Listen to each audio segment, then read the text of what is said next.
बिस्मिल्लाहिर्रहमानिर्रहीम। अस्सलामु अलैकुम। 19 चैनल से मैं हूं आपका मेज़बान मोहम्मद अकरम राना। ज़ेर नज़र वीडियो का मौजू है जिन्नाती व शैतानी शर और मसाइब व हवादत से बचाव का तरीका, और ये हिस्सा 2 है। मौजू पर गुफ्तगू से पहले आपसे गुजारिश है कि चैनल को सब्सक्राइब करें, वीडियो लाइक और ज़्यादा से ज़्यादा शेयर करके जिन्नाती व शैतानी ताकतों के ख़िलाफ़ मेरे दस्तो बाजू बने। कमेंट्स में मौजू के हवाले से आपकी राय, तजावीज़ और सवालात पर हम आपके शुक्रगुज़ार होंगे। जादू टोना और नज़र बद के मौजू पर कुरान और सुन्नत के ऐन मुताबिक जानने के ख्वाहिशमंद ख़वातीन व हज़रात से गुजारिश है कि वीडियोस को पूरा और आखिर तक देखा करें। ये सिलसिला इसी तरह आपके लिए नफ़ा बख्श हो सकता है। नाज़रीन इकराम, दुनियावी शर से बचाव के असबाब की 2 किस्में हैं, मादी असबाब और इलाही असबाब। जहाँ तक मादी असबाब का तल्लुक़ है तो बेशक इसका बहुत लिहाज रखते हैं। अच्छे से अच्छे डॉक्टर का इंतखाब और जदीद से जदीद तर हस्पताल का चुनाव किया जाता है, और बाज़ हालतों में ये ज़रूरी और मुबा भी होता है। ताहम इस वक्त हमारी बहस इलाही असबाब से मुतल्लक़ है। बिलाशुबा ये असबाब भी अल्लाह ताला के हुक्म के साथ नफ़ा बख्श होते हैं, और सुन्नत मुतहरा में तमाम तकालीफ़ का इलाज मौजूद है, लेकिन इंसान उससे गाफिल है। अगर मुसलमान शरई और मसनून दुआओं और अस्कार पर तवज्जो दे और अपने अहल खाना और अपने बच्चों और अपने से जुड़े हुए दीगर प्यारे लोगों को इसकी तालीम दे, तो वो सब के सब अल्लाह ताला के हुक्म से हर किस्म के शर और परेशानी से महफूज रह सकते हैं। हर अमल जो सुन्नत से साबित है वो मुतल्लका मर्ज़ के लिए यकीनी तौर पर नफ़ा बख्श है, हत्ता कि अगर उसको इस्तेमाल करने वाला कोई शख्स फ़ायदा ना भी पाए, जब भी उसके नफ़ा बख्श होने में कोई शक व शुबा नहीं किया जा सकता, क्योंकि फ़ायदा ना पहुँचने का सबब मरीज़ या मौलज का अपना कोई फ़ेल और अदम यकीन होगा, जबकि हबीब रब्बुल आलमीन रसूल रहमतुल लिल आलमीन सैयदना मुहम्मद मुस्तफ़ा सल्लल्लाहु अलैहि वसल्लम ने जो अपने एक सहाबी से फ़रमाया, जिसके भाई का पेट शहद इस्तेमाल करने के बावजूद ठीक ना हुआ, सदक़ल्लाहु व कज़ब बत्नु अख़ीका, ये बुखारी की हदीस है और इसे मुस्लिम ने भी रवायत किया है। अल्लाह ताला ने सच फरमाया और तेरे भाई के पेट ने झूठ बोला। हमारे अपने तजर्बे से ये साबित है कि अक्सर मुसीबतज़दा लोग ख़ुद ही उन मसनून दुआओं और शरई अज़कार को पढ़ने में तसाहुल और सुस्ती का मुज़ाहरा करते हैं, जो अल्लाह के हुक्म के साथ हर ज़ाहरी और पोशीदा शर से बचाव के लिए मजबूत किला की हैसियत रखते हैं। अब हम उन असबाब को बयान करेंगे जो जिन्नाती व शैतानी शर से महफूज रखते हैं, और अगर कोई शर में मुब्तला हो चुका तो उसको निजात दिलाती है। इनमें सबसे ज़्यादा अहम, ज़रूरी, बुनियादी और कलीदी अल्लाह ताला के लिए खालिस तौहीद का इकरार व इज़हार है। नाज़रीन इकराम, तौहीद की 3 इक़साम हैं: तौहीद रबूबियत, तौहीद इलूहियत, तौहीद अस्मा व सिफ़ात। पहले तौहीद रबूबियत पर बात करते हैं। इस हकीकत का इल्म हासिल करना और इकरार करना कि अल्लाह ताला ही हर शय का रब और मालिक है और तमाम मखलूक के अमूर की तदबीर करने वाला है। ये तमाम कायनात अपने अर्ज़ो समा, जिन्नो इंस, बहर व बर, हजर व शजर, सूरज, चाँद, सितारों, मलाइका और अफलाक समेत अल्लाह ताला की फरमाबरदार और उसके अमर कूनी के सामने मोती है। जैसा कि फरमाने बारी ताला है, वलहु अस्लमा मन फिस समावाति वल अर्ज़ि तौअम व करहा। सूरह आल इमरान आयत नंबर 83। जो भी ज़मीन व आसमान में है वह खुशी से या मजबूरी से उसकी फरमाबरदारी कर रहा है।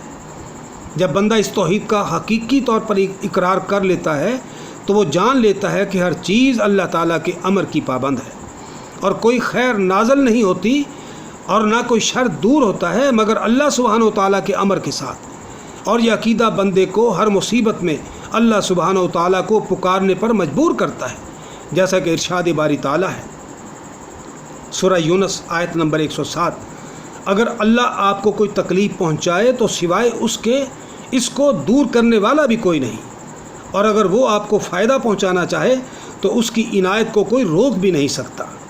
वो अपने बंदों में से जिसको चाहता है नफ़ा पहुँचाता है, और बेशक वो बख्शने वाला और मेहरबान है।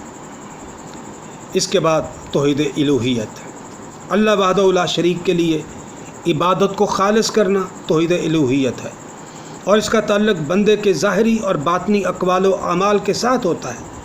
तौहीद की यही वो किस्म है जो हर नबी की सबसे पहली दावत थी। अल्लाह ताला फरमाते हैं, वलक़द बअसना فی کل امت الرسول ان اعبدوا اللہ واجتنبوا الطاغوت، سورہ نحل آیت نمبر 36۔ اور ہم نے ہر امت میں پیغمبر بھیجا ہے کہ اللہ ہی کی عبادت کرو، گویا ان کی دعوت تھی کہ اللہ ہی کی عبادت کرو اور طاغوت کی پرست سے اجتناب کرو۔ کوئی بندہ اس وقت تک توحید پرست نہیں ہو سکتا جب تک وہ لا الہ الا اللہ کی گواہی نہ دے اور یہ اقرار نہ کرے کہ وہی اکیلا معبود ہے اور تنہا عبادت کا حقدار ہے اور اس کا کوئی شریک نہیں ہے۔ اللہ رب العالمین کا ارشاد ہے سورہ ذاریات آیت نمبر 56، وما خلقت الجن والانس الا لیعبدون، میں نے جنات اور انسانوں کو محض اس لیے پیدا کیا ہے کہ وہ صرف میری عبادت کریں۔ توحید کی اس قسم کا تقاضا ہے کہ بندے پر لازم ہے کہ وہ اپنی دعا، اپنی نظر اور نیاز، اپنی قربانی، امید، خوف، توکل، رغبت اور خشیت کا حقدار صرف اللہ وحدہ لا شریک له کو سمجھے۔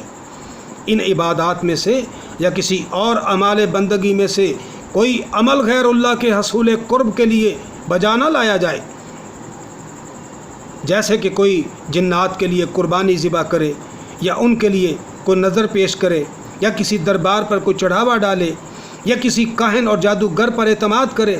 عزیزان محترم، توحید اسماء و صفات سے مراد یہ ہے کہ اللہ تعالیٰ کے ان اسماء و صفات کو جو اس نے خود اپنی ذات کے لیے بیان کیے ہیں یا اس کے رسول صلی اللہ علیہ وآلہ وسلم نے انہیں بیان کیا ہے، انہیں اس طرح دل و جان سے قبول کیا جائے اور ثابت مانا جائے کہ نہ تو ان کی کوئی کیفیت بیان کی جائے، نہ انہیں کسی کے مثل قرار دیا جائے، اور نہ ان میں سے کوئی تحریف اور تغیر کی راہ نکالی جائے، اور نہ ان صفات کی نفی کی جائے۔ اللہ تعالیٰ کا ارشاد گرامی ہے، اللہ تعالیٰ فرماتا ہے لیس کمثلہ شیء وہو السمیع البصیر، اس ذات جیسی کوئی چیز نہیں اور وہ سنتا اور دیکھتا ہے۔ اور جب بندہ اپنے رب کریم کے اسماء حسنہ اور صفات جلیلہ کی معرفت حاصل کر لیتا ہے اور ان کے معنی مفاہیم کو علی وجہ البصیرت جان لیتا ہے تو گویا وہ اپنے رب ذوالجلال والاکرام کی معرفت کو پا لیتا ہے۔ پھر وہ اسی کے لیے خشوع و خضوع کرتا ہے، اسی سے خوف کھاتا ہے اور اسی سے امید باندھتا ہے اور مشکل کشائی کے لیے اسی کے آگے گڑ گڑاتا ہے اور اسی کو پکارتا ہے اور اس کے اسماء حسنہ اور صفات جلیلہ کا وسیلہ پکڑتا ہے، جیسا کہ اللہ تعالیٰ نے فرمایا ہے وَلِلَّهِ الْأَسْمَاءُ الْحُسْنَى فَادْعُوهُ بِهَا، سورۃ الاعراف آیت نمبر 180۔ اور اللہ کے اچھے اچھے نام ہیں سو اس کو انہی ناموں سے پکارو۔ اور جب بندے نے جان لیا کہ اللہ تعالیٰ رحمان اور رحیم ہے تو اس کی رحمت کی امید رکھتا ہے اور اسی کو پکارتا ہے، جیسا کہ سیدنا ایوب علیہ السلام نے کیا تھا۔ اللہ تعالیٰ کا ارشاد گرامی ہے سورۃ الانبیاء آیت نمبر 83، اور ایوب کو یاد کرو جب اس نے اپنے رب کو پکارا کہ مجھے تکلیف پہنچی ہے اور تو سب سے بڑھ کر رحم کرنے والا ہے۔ عزیزان محترم، مشکل کشائی، حاجت روائی کے ضمن میں اللہ تعالیٰ کے حکم سے توحید خالص کا گہرا اثر ہوتا ہے۔ توحید کی تینوں اقسام ایک دوسرے کے ساتھ لازم و ملزوم ہیں اور تمام قرآن کریم توحید کے بیان پر مشتمل ہے۔ توحید کو تسلیم کیے بغیر آپ کسی خیر کے طالب نہیں بن سکتے، کوئی نفع آپ کو پہنچ نہیں سکتا، کسی شر سے آپ بچ نہیں سکتے۔ وہ حدیث آپ دیکھیں جو نبی کریم صلی اللہ علیہ وآلہ وسلم سے سیدنا ابن عباس، عبداللہ ابن عباس رضی اللہ تعالیٰ عنہ بیان کرتے ہیں۔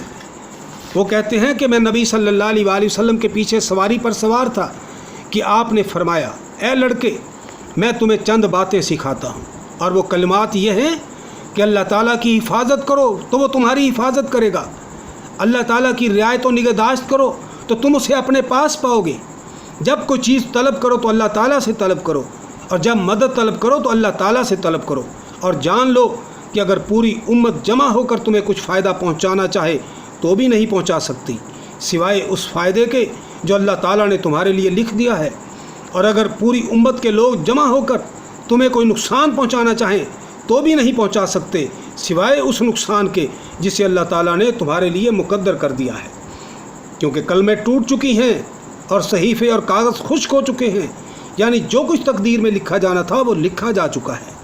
اور اب اس کے بعد آپ نے اپنے خیر کے لیے اگر سوال کرنا ہے تو اللہ تعالیٰ سے، آپ نے شر سے بچنا ہے تو اللہ تعالیٰ کی پناہ مانگنی ہے، اس کے سوا آپ کے پاس کوئی راستہ نہیں ہے۔ انشاءاللہ اس کے بعد ہم اس سلسلے کو جاری رکھیں گے، آپ تیسری ویڈیو کا انتظار کریں۔ وآخر دعوانا ان الحمد للہ رب العالمین۔